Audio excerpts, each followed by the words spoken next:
These ain't glorified gang or prison stories, man. These is lived experiences. Welcome back to the Swain Glow Podcast Show. Blocc Crip. It's an absolute pleasure to be back here at this round table amongst my round table family. Salute to all of y'all for joining me. Now, look, before I jump into this video, let me take this opportunity now to ask you, if you haven't already did it, to like, comment, share, and subscribe to the Swain Glow Podcast Show. Blocc Crip. I would greatly appreciate that. It will help us get further into the algorithm where we rightfully belong. It won't cost you a dime. Like, comment, share, and subscribe to the Swain Glow Podcast Show. Blocc Crip if you haven't already done so. And again, if you have, welcome to the family. Salute to you all, man. You chose right. We love and embrace you wholeheartedly here at this round table. Now, look, I wanted to spin the block out to East Side, Riverside, man, over in the 1200 blocks. Now, I have run across a number of guys from this section, right? 1200 block being East Coast Crips, right? Reside in Riverside, California. Now, the one person that stands out the most to me that I met from there, who just so happened to be the very first person that I met from 1200 block, is my boy Big Diablo, right? Big Diablo I remember he hit the yard in the year of 1993, right? And I would never forget, bro, when he get there, how he made his entrance on the yard. He was another young Crip, you know, I remember, like, y'all gotta remember, we was like 19, 20 years old back then. You feel me? So we all young, skinny, fresh off the street, still got that young energy, still like, we gang banging at this time. You feel me? And I remember bro hit the yard. He had the long hair, light skin, tall, skinny with long hair, right? Always wore his hair in like faux individual long braids, right? Had the cold stroll. You feel me? Right? We used to always clown each other about how each other walked. You feel me? And who had the coldest stroll and all this and that, right? I remember many days of all of us hanging out. Me, him, the homie No Brain from Nana Mafia, Stutter Loke from San Jose Family Trees, and all these different Crips from different areas, right? That I had the fortunate opportunity of meeting. So when Diablo stepped into this environment, he fit right in with us. The energy, the swag, everything, he fit right in, because that's the type of timing that all of us was on at this time. And again, this was all of our first time in prison. You feel me? So, like I said, we function a lot different than how the OGs function. But I remember like just gravitating to Diablo and Diablo gravitating to me, like more so than the rest of the group of guys that used to hang with us on a daily basis. I guess it was a combination of things, right? The gang banging thing off top, because he was a rider from where he was from. I was a rider from where I was from. You feel me? We was both young, skinny dudes. You feel me? With the hordes of lions. You feel me? And so yeah, we just naturally just gravitated to each other, man, and hung with each other every day. You rarely seen one without the other. That's how it was with me and the homie No Brain from Nana Mafia as well. You feel me? So like, you really, like, anytime you see us on the yard, you're gonna see me with one of these two guys every day, all day, every day, right? At that time back then, you was able to hang on the yard all day, every day, from 7 o'clock in the morning to them near 9 o'clock at night, all day on the yard, if that's what you chose to do. So anyway, I just remember, like I said, us having that young gang bangers mentality, that energy, us always on the yard every day, looking for it and being out there in certain different occasions, finding it. Now, I think I spoke briefly before talking about another guy doing another show. It was probably when I was talking about No Brain. I can't remember, right? But remember briefly talking about this fight that the homie Diablo from 1200 block had. Right now, again, uh, uh, like I said, Our push was our push. We was gang banging. And at that time, you had some active young bloods that was gang banging as well. That was trying to match that energy, right? You had them there at that time. You had them there, right? Some very notable names too from that side.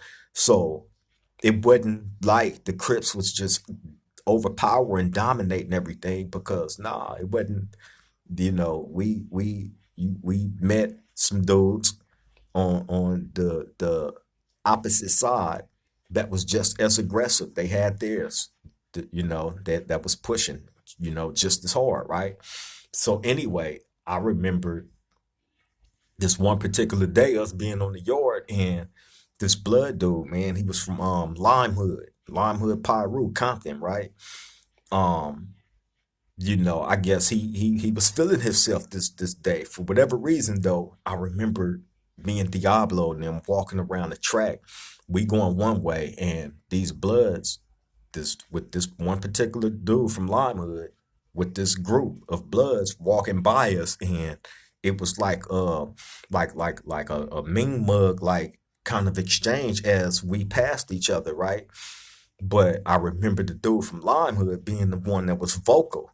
You feel me? But he was addressing the homie Diablo.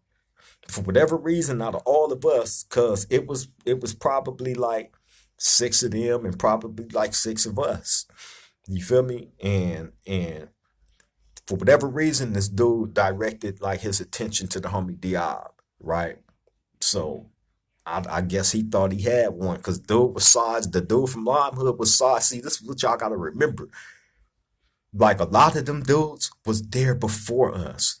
They had been there like years before us. So, they had been working out. They've been at the time they had the weights.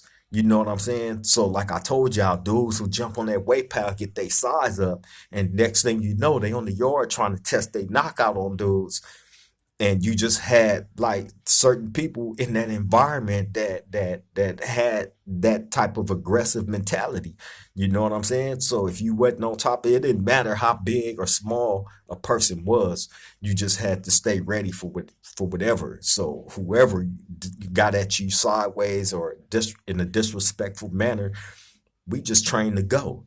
And that's the type of energy that the group of dudes that I hung with, like the homie Di from 1200 Block and No Brain from Not Mafia and all these guys, right? With so many others, that's the type of energy that we was pushing. You feel me? They wouldn't have never tried. They didn't try. The biggest Crip on the yard was probably Big Insane from Long Beach Insane. This fool had like some bow fives. He had like some 25-inch arms, bro. No fat. I'm talking about. It was crazy. He was so big. We used to watch this dude walk in the kitchen with holding his tray. The tray looked like he holding a little piece of paper. We used to laugh like, man, that little ass tray ain't finna do nothing for that big dude. Look at that.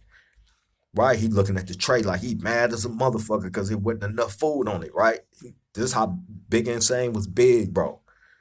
Right? You had them like that. I told y'all, you had them like that. They had their own little workout crew. So you had certain Bloods and certain Crips that'll get into them little workout crews and get their size up, and next thing you know, they running around the yard, trying to test their knockout. So anyway, this dude from Limehood was a sized up dude, right?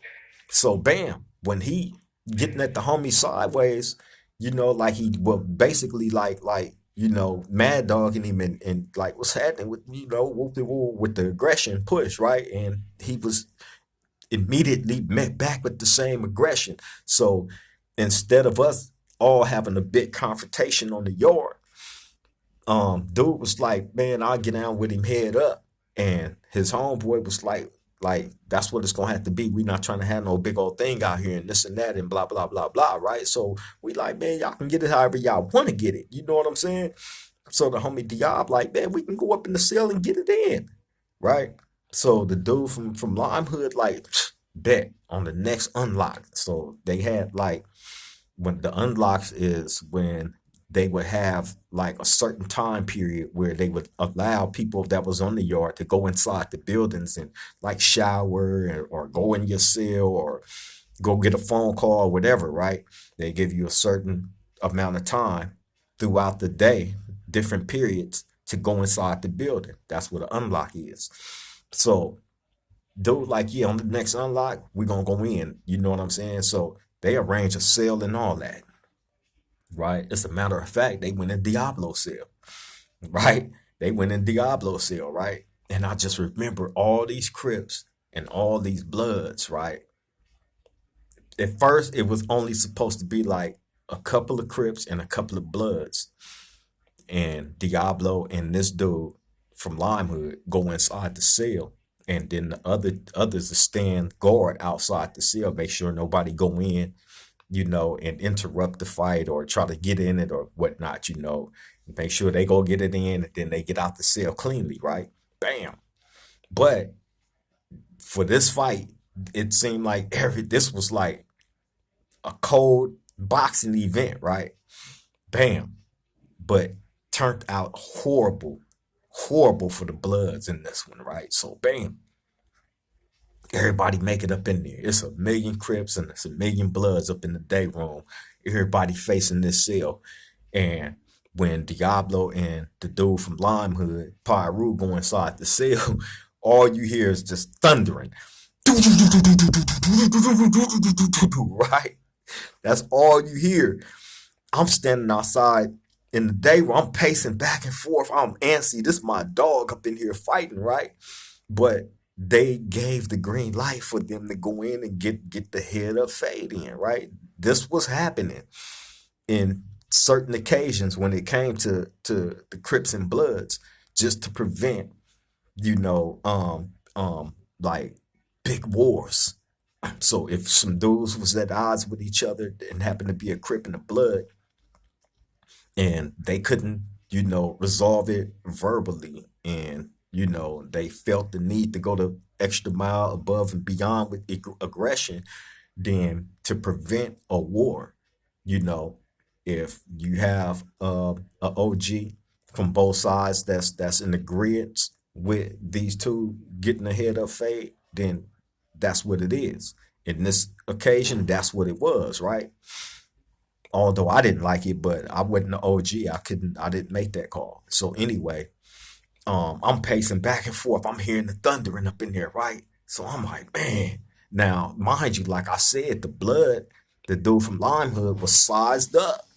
I'm thinking you know, he finna do some damage, right? Man. So bam. After you hear the thundering, right? Then the door come open. So bam.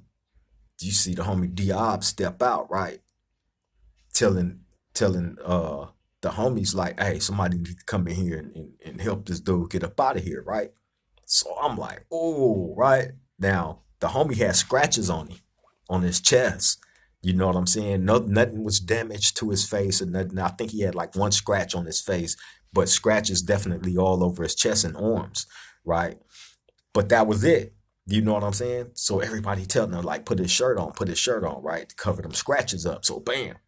In the meantime, a couple of the Bloods, they go inside the cell and they trying to help they homeboy, but bro, he was so damaged, right? Where they didn't want him to come outside that cell, but he had to because he was inside of the homie Diablo cell. But he's beat up bad, right? I'm talking about have y'all ever seen that movie, The Elephant Man? If y'all never seen the movie Elephant Man, Google that movie right now. Google Elephant Man. And this is no disrespect to anybody that have that disease that young man had in that movie, right? It's no disrespect to anybody that suffer any type of deformities like that. Please don't take this the wrong way, right? However, just giving a description on how disfigured this Blood's face was after fighting the homie Diablo, right? That's the best description that I can give to y'all, right?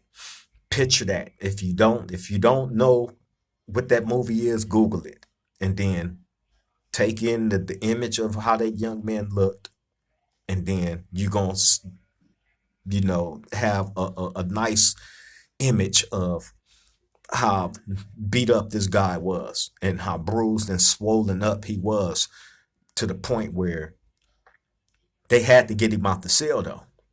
So after cleaning him up as much as they could, they found some glasses that didn't even fit. It couldn't even fit his face. The glasses were stretched out all over his face because he was so big and swollen, right? And they had to help him. He came out the cell stumbling everywhere. He couldn't even see. His eyes were swollen shut. Both. Talking about disfigured, bad, beat up bad, right? And I remember it being like a confrontation in the day room when all the other blood seen how badly this guy was beaten, right? And it almost went down inside the day room. It came to the point of the police noticing, this big group of guys and having a standoff, in the day room. But at the same token, what was more important was the blood guy that had got beaten like that. Like, we don't know if this dude got a concussion or not. He couldn't walk by himself. That's put no extras on it, right? The homie Diablo took him in there and beat him with so many fists and elbows and knees, right? To the point of this dude was completely disfigured. And everybody is looking like this dude. Like I told y'all, Diablo was tall and skinny. We all was. Me, Diablo, and No Brain was probably the skinniest homies, the skinniest Crips on that yard at that time. Out of all the ones that was there, and especially all the ones that we hung around in, but we was also the ones that was fighting the most. Just about.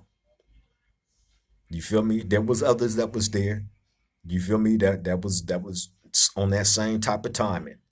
You feel me? But for the most part, we was the ones that was always like I just described to y'all. He went in there and beat this dude to a pulp. The blood dude, thought he had a easy one. He the one that started that whole confrontation and called the homie out for the fade. I'll take that fade. I'll take that with him. Head up. Nobody else got to get in it. And he said it calmly, as calmly as that dude was talking, but with the aggression, I thought he was going to do some damage. He didn't have no hands. The homie went in there and beat him to a pulp. And that's a fact. You feel me? Like I told y'all in the other story that I did about the homie No Brain, right?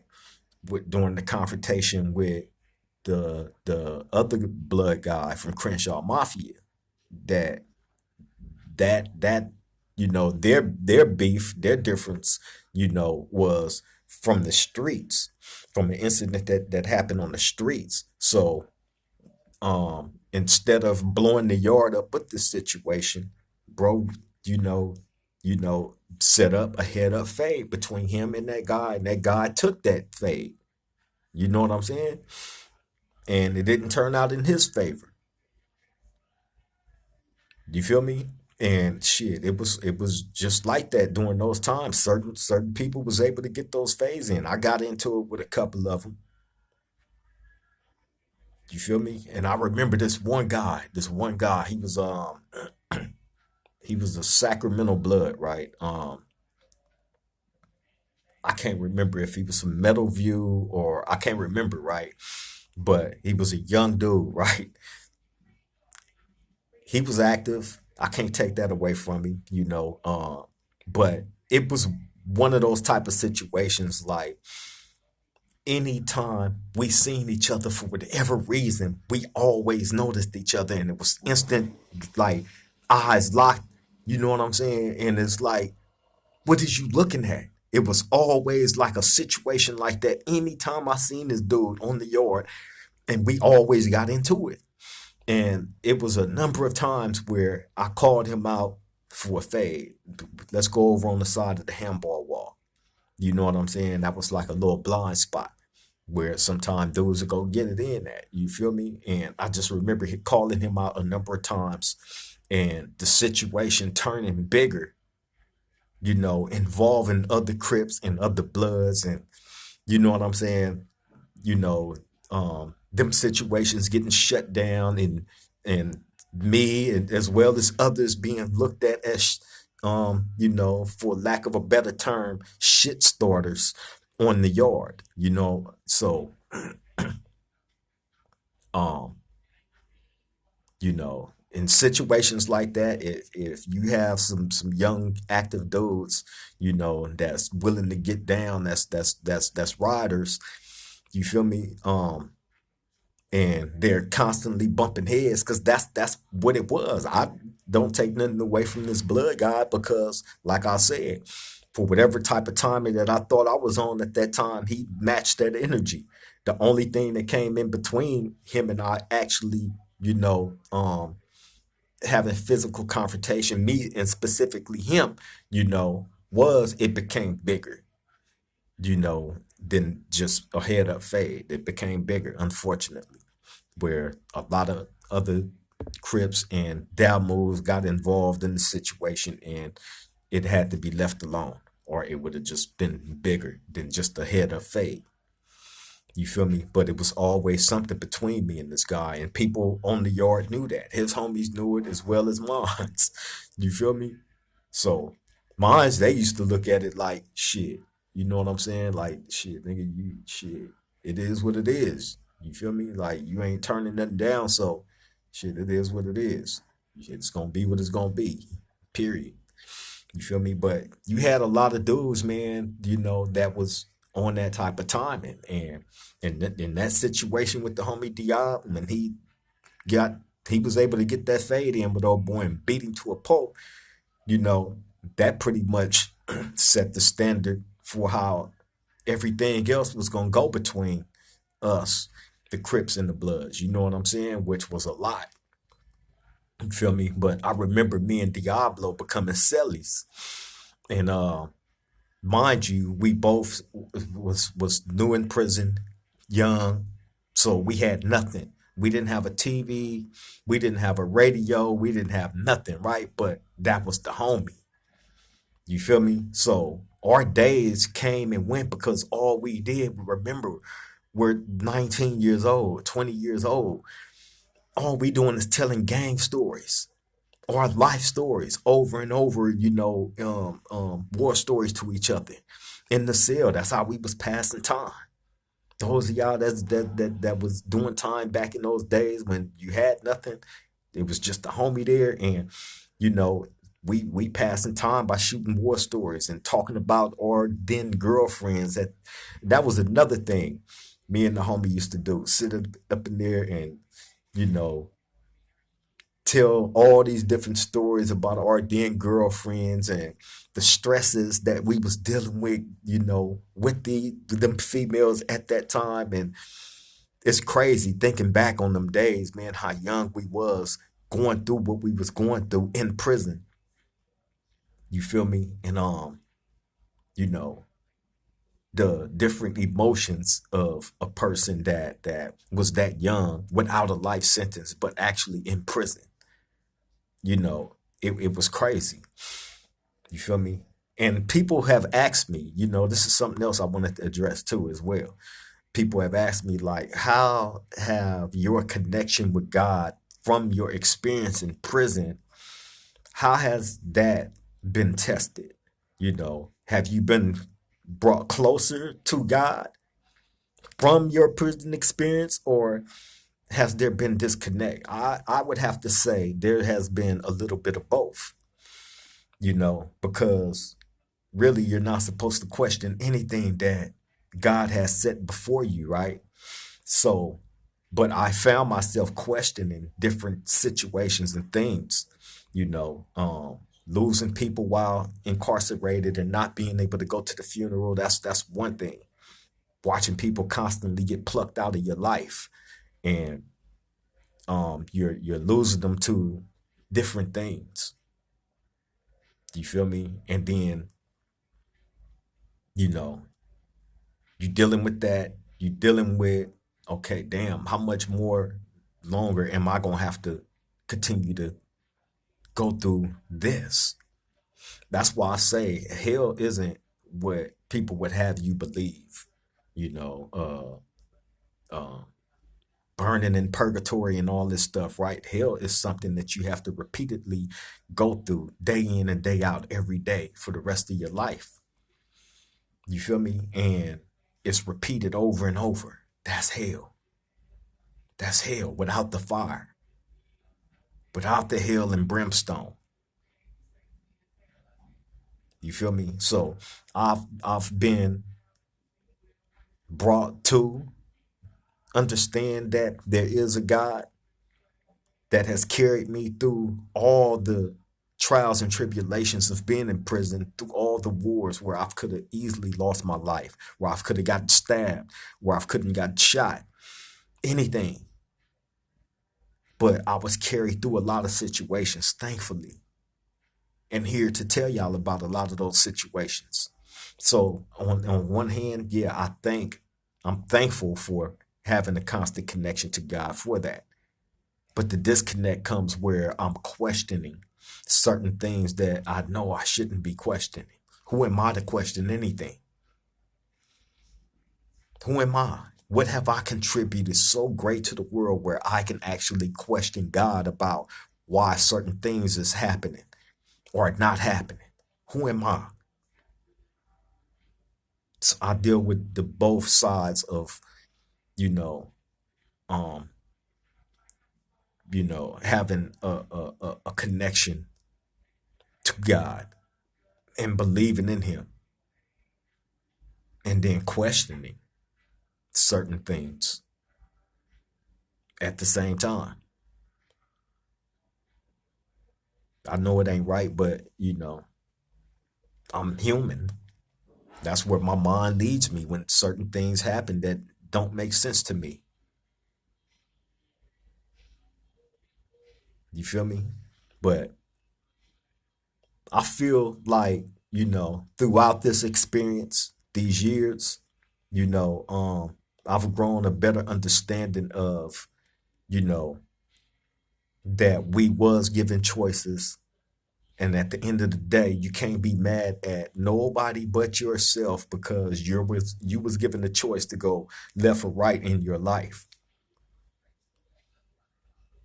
A whole lot of people is given that choice. Everybody in the world, left or right. At the end of the day, whatever your choice is, you made that choice as a man.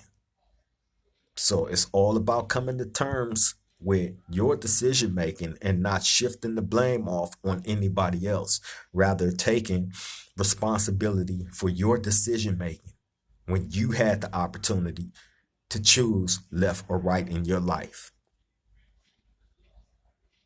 You feel me? I'm trying to grow into religion, gradually, more and more every day without having to question anything. I don't feel like you can give your whole heart to something if you questioning it, right? Or you want to give your whole heart to it. You just need these questions answered.